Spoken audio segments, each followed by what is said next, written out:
कथाओं के अनुसार तीन राक्षस जिनके नाम थे विद्युन्माली, कमलाक्ष और तारकाक्ष, जो त्रिपुरासुर नाम से भी जाने जाते थे, उन्होंने मनचाहा वरदान पाने के लिए ब्रह्मा जी की कठोर तपश्चर्या आरंभ की।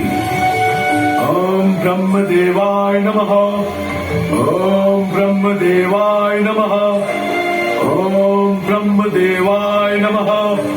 उनकी तपश्चर्या से प्रसन्न होकर ब्रह्मा जी प्रकट होकर बोले, हे अशोक पुत्रो, जागो, मैं तुम्हारी तपश्चर्या से अत्यंत प्रसन्न हूँ। मांगो, क्या वरदान चाहते हो? हे सृष्टि के सर्जनहार, आपके दर्शन पाकर हम धन्य हो गए। यदि आप सचमुच ही हमारी तपश्चर्या से प्रसन्न है तो हमें ऐसा वरदान दीजिए कि हमारी मृत्यु तभी संभव हो जब कोई दिव्य पुरुष अभिजीत नक्षत्र में अपने दिव्य रथ पर सवार होकर अपने शस्त्र के एक ही वार से हम तीनों पर एक साथ प्रहार करें। ठीक है, मैं तुम्हें तुम्हारा मनचाहा वरदान प्रदान करता हूँ। तथास्तु, तुम तीनों का कल्याण हो। वरदान पाकर तीनों असुर बहुत ही शक्तिशाली हो गए और उन्होंने तीनों लोगों में आतंक मचाना शुरू कर दिया। देवता भी उनके अत्याचारों से अत्यधिक परेशान हो गए और उन्होंने भगवान शंकर एवं गणेश जी से त्रिपुरासुर राक्षसों की यातना से बचाने के लिए प्रार्थना की।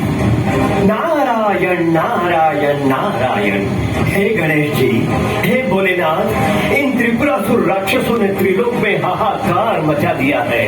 इन राक्षसों से हमारी रक्षा करो प्रभु, रक्षा करो। आप सभी भयभीत ना हो। मेरे पिता भोलेनाथ त्रिपुरासुर के वध करने का देव कार्य अवश्य ही पूर्ण करेंगे।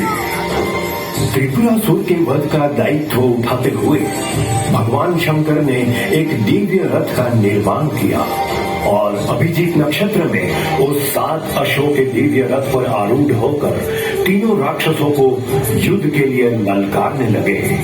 भगवान शंकर और तीनों राक्षसों के बीच भयंकर युद्ध हुआ और अंत में भगवान शंकर ने ब्रह्मा जी के वरदान अनुसार अपने त्रिशूल के एक ही वार से तीनों राक्षसों का एक साथ वध कर दिया। इस प्रकार भगवान शंकर ने विद्युन्माली, तारकाक्ष एवं कमलाक्ष यानी कि त्रिपुरासुरों का वध किया। इसीलिए भगवान शंकर को त्रिपुरारी नाम से भी जाना जाता है। भगवान शंकर ने जिस दिन त्रिपुरासुर का वध किया था उस दिन कार्तिक पूर्णिमा थी।